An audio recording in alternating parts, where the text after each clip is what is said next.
안녕하십니까. 오늘 우리는 세계 경제와 지정학적 질서가 요동치는 결정적인 순간을 목격하고 있습니다. 오늘은 12월 12일입니다. 우리가 살고 있는 이 시점은 단순한 하루가 아니라 향후 몇 년간의 세계 질서를 결정지을 중요한 변곡점이 될지도 모릅니다. 오늘 여러분과 함께 분석할 내용은 단순한 뉴스의 나열이 아닙니다. 월스트리트의 차가운 숫자 뒤에 숨겨진 거대한 공포, 우크라이나 전선의 진흙탕 속에서 벌어지는 냉혹한 현실, 그리고 아시아 대륙에서 조용히 그러나 격렬하게 진행 중인 경제 전쟁에 관한 이야기입니다. 이 정보들은 현재 전 세계 투자자들과 정책 입안자들이 가장 주목하고 있는 핵심 이슈이며 우리의 자산과 미래에 직접적인 영향을 미칠 수 있는 중대한 신호들입니다. 놓쳐서는 안 될 오늘의 중요한 소식들을 심층적으로 분석해 보겠습니다. 먼저 글로벌 자본시장을 강타하고 있는 금융 헤드라인부터 살펴보겠습니다. 현재 월스트리트는 두 가지 거대한 불확실성에 직면해 있습니다. 첫 번째는 기술주, 특히 인공지능 섹터를 덮친 거품 붕괴의 공포입니다. 월스트리트 저널의 보도에 따르면 반도체 및 소프트웨어의 거인 브로드컴의 주가가 폭락하며 전체 기술주 섹터를 깊은 수렁으로 끌어내렸습니다. 이것은 단순한 개별 기업의 악재가 아닙니다. 어제는 오라클이 폭락했고 오늘은 브로드컴이 그 뒤를 이었습니다. 인공지능 산업을 이끄는 용과 같은 선두 기업들이 연일 주가 폭락을 겪고 있는 이 현상은 글로벌 자본시장에 거대한 충격을 주고 있습니다. 시장 참여자들은 지금 혼란에 빠져 있습니다. AI 열풍이 과연 실체가 있는 것인지 아니면 거대한 거품이었는지, 그리고 그 거품이 붕괴하는 시점이 바로 지금인지에 대한 명확한 답을 찾지 못하고 있기 때문입니다. 브로드컴의 주가는 하루 만에 무려 11% 이상 폭락했습니다. 바로 전날 8% 가까이 하락했던 오라클의 충격이 채 가시기도 전에 말입니다. 브로드컴이 발표한 매출 전망치가 시장의 기대에 미치지 못했다는 표면적인 이유가 있지만 월스트리트 저널은 이 현상을 더 심각하게 바라보고 있습니다. 그들은 이번 폭락이 대형 기술 기업들의 펀더멘털이 제각각임에도 불구하고 시장 전체가 AI에 대해 가졌던 맹목적인 열정이 식어가고 있다는 증거라고 분석합니다. AI가 모든 것을 해결해 줄 것이라는 믿음에 금이 가기 시작한 것입니다. 이러한 불안감을 더욱 부채질하는 것은 오라클과 관련된 새로운 내부 정보입니다. 정통한 소식통에 따르면 오라클은 현재 개발 중인 오픈 AI의 데이터 센터 완공 날짜를 당초 2027년에서 2028년으로 1년 연기했습니다. 이유는 노동력과 자재의 부족 때문이라고 합니다. 어제 매출 전망을 하향 조정한 데 이어 오늘은 핵심 인프라 구축의 지연 소식까지 전해지며 시장에 찬물을 끼얹었습니다. 이것은 AI 혁명이 단순히 알고리즘의 문제가 아니라 전력, 자재, 노동력이라는 물리적 현실의 벽에 부딪히고 있음을 시사합니다. 인공지능의 거품 논란은 더 이상 먼 미래의 이야기가 아닙니다. 오라클에서 그리고 브로드컴에서 보듯 그것은 지금 바로 여기에서 실시간으로 발생하고 있는 현실입니다. 전 세계적으로 기술주에 투자하고 있는 분들이라면 지금 이 시그널을 매우 신중하게 받아들여야 할 것입니다. 두 번째로 주목해야 할 금융시장의 거대한 흐름은 바로 달러의 운명입니다. 이는 단순히 주식시장을 넘어 전 세계 모든 경제활동에 영향을 미치는 기축통화의 지각 변동을 예고하고 있습니다. 월스트리트 저널은 도이체방크와 골드만삭스와 같은 월가 최고의 투자은행들의 분석을 인용하여 미 연방준비제도의 금리 인하 정책이 달러 가치에 치명적인 타격을 줄 것이라고 경고했습니다. 이들 은행은 연준이 금리를 지속적으로 인하함에 따라 내년부터 달러 가치가 지속적으로 하락할 것이라고 예측합니다. 기술주가 압박을 받는 이유는 단순히 AI 거품론 때문만이 아닙니다. 거시경제의 틀을 쥐고 있는 연준의 정책 변화와 그에 따른 리스크가 복합적으로 작용하고 있기 때문입니다. 올해 상반기 우리는 미국발 무역 전쟁의 충격으로 인해 글로벌 시장이 혼란에 빠지고 화폐 가치가 급락하는 것을 목격했습니다. 이는 1970년대 이후 가장 큰 폭의 하락세였습니다. 이후 6개월간 달러는 어느 정도 안정을 되찾는 듯 보였습니다. 그러나 전략가들은 연준이 통화 완화 정책을 계속하고 반대로 다른 국가의 중앙은행들이 금리를 유지하거나 인상 기조를 보일 경우 2026년에는 달러가 다시 한번 약세로 돌아설 것이라고 내다보고 있습니다. 이러한 통화 정책의 괴리는 투자자들로 하여금 미국 국채를 매도하고 더 높은 수익률을 제공하는 다른 국가로 자금을 이동시키도록 압박할 것입니다. 실제로 6개 이상의 대형 투자은행 전문가들은 달러가 엔화, 유로화, 파운드화 등 주요 통화 대비 약세를 보일 것이라고 입을 모으고 있습니다. 통화시장에서는 2026년 달러 인덱스가 약 3% 하락할 것으로 예상하고 있습니다. 많은 분들이 자국 통화의 환율을 판단할 때 자국의 경제 상황만을 고려하는 경향이 있습니다. 하지만 달러가 일방적으로 약세를 보인다면 자국의 특별한 경제적 호재가 없더라도 상대적으로 자국 통화의 가치는 상승하게 됩니다. 내년 달러의 하락폭은 올해보다는 완만할 것으로 예상되지만 올해 달러가 주요 통화 대비 8% 가까이 하락하며 2017년 이후 최대 연간 하락폭을 기록했다는 점을 상기해야 합니다. 따라서 각국의 경제 전문가들이 자국 화폐 가치의 상승을 두고 정부의 정책이 성공했다거나 경제가 튼튼해졌다고 분석하는 것은 반쪽짜리 진실일 수 있습니다. 실제로는 달러의 힘이 빠지면서 나타나는 착시 현상일 가능성이 높기 때문입니다. 우리는 미래의 달러 변화가 시장의 추세와 잠재적 리스크에 어떤 영향을 미칠지 깊이 이해해야 합니다. 여기서 한 가지 주의해야 할 점이 있습니다. 특히 투자를 막 시작한 분들에게 강조하고 싶은 것은 달러가 약세니까 주가는 오르겠지라는 단순한 공식이 항상 성립하지는 않는다는 것입니다. 경제는 그렇게 단순하지 않습니다. 가장 쉬운 예로 지난 4월 트럼프 행정부가 강력한 관세 정책을 발표하며 이른바 해방의 날을 선언했을 때를 기억해 보십시오. 당시 달러 인덱스는 하락했지만 미국 주식시장도 폭락했고 글로벌 증시 또한 동반 추락했습니다. 달러 약세라는 추세는 어느 정도 확실해 보이지만 그것이 주식시장이나 상품, 선물 시장에 미치는 영향은 매우 복잡하고 다층적입니다. 하지만 분명한 것은 우리는 지금 달러의 힘이 약해지는 거대한 전환기의 초입에 서 있다는 사실이며 이에 대한 충분한 경각심을 가져야 한다는 것입니다. 금융시장이 숫자로 이루어진 전장이라면 우크라이나는 피와 강철이 부딪히는 실제의 전장입니다. 그리고 이 전장의 향배는 단순한 영토 분쟁을 넘어 새로운 국제 질서가 어디로 향할지 결정짓는 용의 머리와 같은 핵심 문제입니다. 미국 정부는 국가 안보 전략을 재조정하며 러시아 그리고 중국과의 관계 완화를 모색하고 있습니다. 이러한 거대한 체스판 위에서 우크라이나 전쟁은 세계 질서를 재구성하는 가장 중요한 레버리지로 작용하고 있습니다. 오늘 우리가 두 번째로 주목해야 할 중요한 뉴스는 바로 이 우크라이나 전쟁의 국면을 뒤흔드는 세 가지 최신 정보입니다. 월스트리트 저널의 오늘 보도에 따르면 도널드 트럼프 당선인은 평화협정의 일환으로 우크라이나의 안보 유지를 도울 것이라고 밝혔습니다. 최근 미국과 우크라이나의 관계는 그 어느 때보다 긴장되어 있었습니다. 젤렌스키 대통령은 더 이상 올해 대부분의 시간 동안 그랬던 것처럼 트럼프의 비위를 맞추거나 맹목적으로 추종하는 연기를 할 수 없는 상황에 처해 있습니다. 그는 벼랑 끝으로 몰렸습니다. 영토를 내어주고 평화를 구걸하거나 아니면 자리에서 물러나거나. 이 냉혹한 양자택일의 상황에서 젤렌스키는 더 이상 연극을 지속할 수 없게 된 것입니다. 그렇다면 미국과 우크라이나의 관계는 완전히 파탄난 것일까요? 트럼프는 어제 다소 완화된 제스처를 취했습니다. 그는 미국은 러시아와의 전쟁을 끝내는 안보 협정의 일부로서 우크라이나에 원조를 제공할 의향이 있다고 말했습니다. 그러나 그는 여전히 협상 속도에 대해 깊은 실망감을 드러냈습니다. 트럼프는 오벌 오피스에서 기자들에게 그렇습니다. 우리는 도울 것입니다. 우리는 안보 업무를 지원할 것입니다. 왜냐하면 그것이 이 임무를 완수하는 데 필요한 요소라고 생각하기 때문입니다. 라고 말했습니다. 하지만 그는 젤렌스키가 미국의 평화 계획에 더 적극적으로 서명하지 않는 것에 대해 불만을 표했습니다. 백악관 대변인 캐롤라인 레빗은 트럼프 대통령은 더 이상 대화를 원하지 않는다. 그가 원하는 것은 행동이다. 라고 기자들에게 전하며 키이우 관리들에게 더 큰 압박을 가했습니다. 이는 트럼프의 인내심이 임계점에 도달했음을 보여줍니다. 이러한 압박 속에서 젤렌스키는 전선으로 향했습니다. 로이터 통신에 따르면 젤렌스키는 쿠피안스크를 방문했습니다.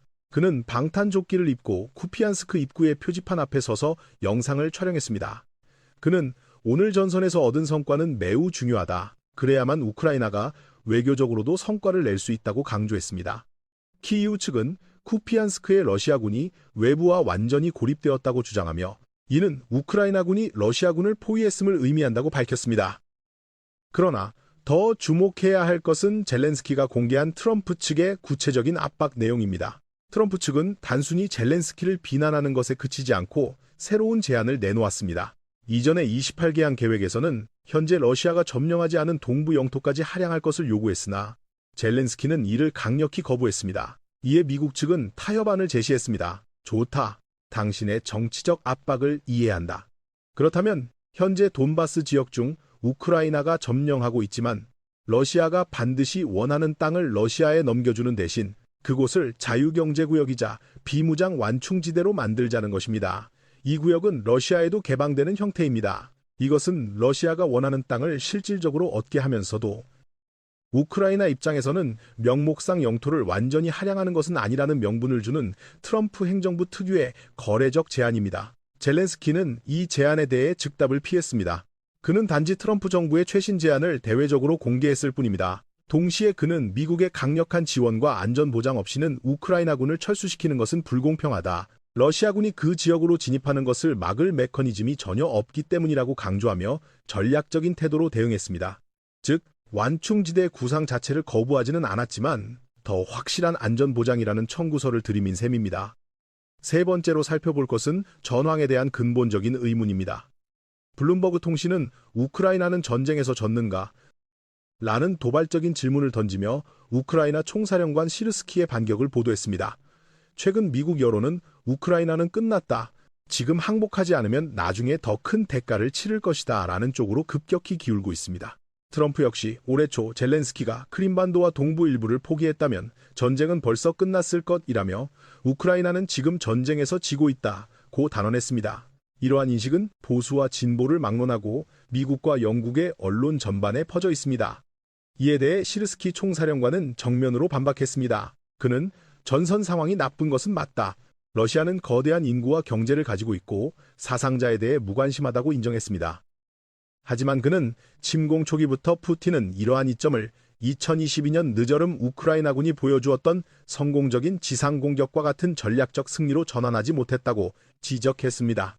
러시아군은 막대한 희생을 치르면서도 매달 고작 1.5km라는 미미한 속도로 전진하고 있을 뿐입니다. 시르스키는 이를 성공적인 공격이라 볼 수 없다고 일갈했습니다. 하지만 냉정하게 현실을 바라볼 필요가 있습니다.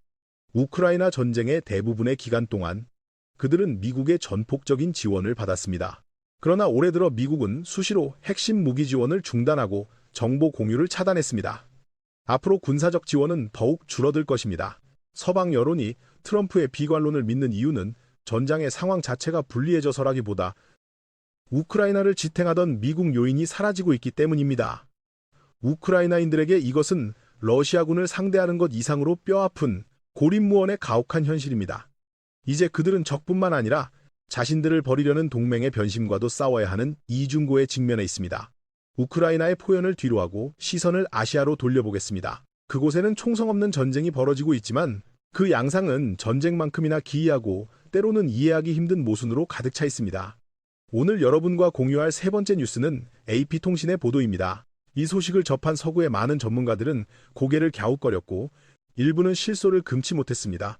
중국 공산당의 정책 결정은 종종 외부 세계에 충격을 주지만 이번 조치는 그들의 통치 본성과 다급함을 적나라하게 보여주는 사례입니다. 바로 콘돔세의 도입입니다. AP통신에 따르면 중국의 최신 부가가치세법에 의거하여 내년 1월 1일부터 피임약 및 기구에 대한 부가가치세 면세 혜택이 전면 폐지됩니다. 이에 따라 콘돔을 포함한 피임용품에는 대부분의 일반 상품과 동일한 13%의 부가가치세가 부과됩니다. 중국 관영 매체들은 이 새로운 정책을 대대적으로 보도하지 않고 침묵을 지키고 있지만 중국 소셜미디어에서는 이미 뜨거운 논란과 조롱이 이어지고 있습니다. 중국의 네티즌들은 세금을 올려도 바보가 아닌 이상 다 안다. 아이를 낳아 기르는 것이 콘돔값보다 훨씬 더 많은 돈이 든다는 것을 일하며 냉소적인 반응을 보이고 있습니다. 더 심각한 문제는 전문가들이 지적하는 부작용입니다. 버지니아 대학 인구통계연구팀은 피임용품의 가격 상승이 계획되지 않은 임신과 성병 사례의 증가로 이어질 수 있다고 우려합니다. 중국 정부는 1980년대부터 강력한 한 자녀 정책을 시행해오다 인구 감소가 시작되자 2015년에 2자녀, 2021년에는 3자녀까지 허용하며 출산 제한을 풀었습니다. 그러나 결과는 참담합니다. 2019년 1, 470만 명이었던 신생아 수는 작년 950만 명으로 급감하여 거의 3분의 1이 사라졌습니다. 이러한 상황에서 중국 당국이 꺼내든 카드가 고작 피임 비용 인상이라는 것은 그들이 인구 문제에 접근하는 방식이 얼마나 원시적이고 폭력적인지를 보여줍니다. 이 정책의 배경에는 피임을 어렵게 만들면 출산이 늘어날 것이라는 1차원적인 논리가 숨어 있습니다. 전 세계가 고령화 문제에 직면해 있지만 국민의 위생과 건강, 그리고 성병 예방이라는 기본권을 희생양 삼아 출산율을 높이려는 국가는 찾아보기 힘듭니다. 아이를 낳지 않는 근본적인 원인은 높은 양육비와 주거비용 등 구조적인 문제에 있는데 고작 13%의 세금으로 인간의 가장 기본적인 결정을 바꾸려 하는 것입니다. 이는 오히려 원치 않는 임신과 낙태, 그리고 에이즈와 같은 성병의 확산이라는 사회적 비용만을 증가시킬 가능성이 높습니다. 소위 정에너지를 믿는 중국의 일부 지지자들은 공산당의 결정에 심오한 뜻이 있을 것이라 믿지만 슝안신구 건설 실패나 이번 콘돔세 논란에서 보듯 거대한 국가기계가 내리는 결정이 때로는 얼마나 저속하고 비합리적일 수 있는지를 우리는 목격하고 있습니다. 이제 이 사회적 난맥상을 넘어 전 세계 경제학자들이 경악하고 있는 더 거대한 숫자에 대해 이야기해 보겠습니다. 바로 중국의 무역 흑자입니다. 지난 11개월 동안 중국의 무역 흑자는 1조 달러를 돌파하며 역사상 최고 기록을 갈아치웠습니다. 도널드 트럼프가 촉발한 무역전쟁과 글로벌 보호무역주의의 파고 속에서도 중국은 보란듯이 기적적인 수출 실적을 만들어냈습니다. 하지만 이 1조 달러라는 숫자는 축배를 들 일이 아니라 중국 경제와 세계 경제 모두에 울리는 거대한 경보음일 수 있습니다. 영국 이코노미스트지는 이 현상을 심층 분석하며 두 가지 관점을 제시했습니다. 첫 번째 분석은 이 기록적인 무역 흑자가 중국 내부적으로 무엇을 의미하는가입니다.